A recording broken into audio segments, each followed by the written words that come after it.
This whole thing started with a vision to have an art piece as part of Flow.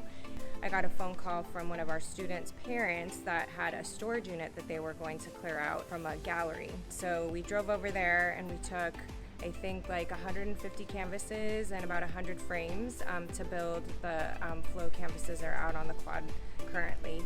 So we're completing our first week where we've done the assemblage of all the canvases and the frames. Students have primed the surfaces with the colors of each word, the land, ocean, water, and fire.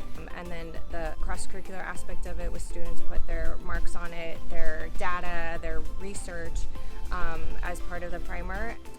泥水行走 is a Chinese idiom that means the learning process is like moving a boat against the water, because you always have to put an extra effort to move forward and not fall behind.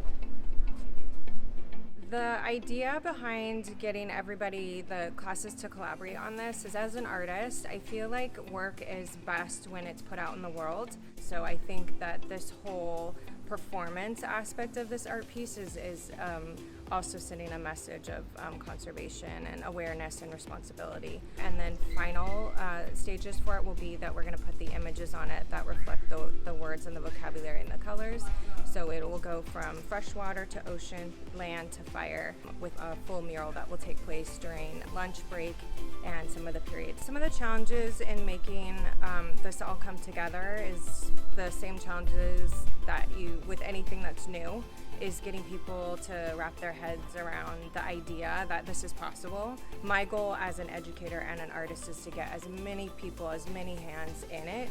I think that people have a different relationship with work and a different relationship with causes when they actually are involved in it rather than when they just are an observer of it.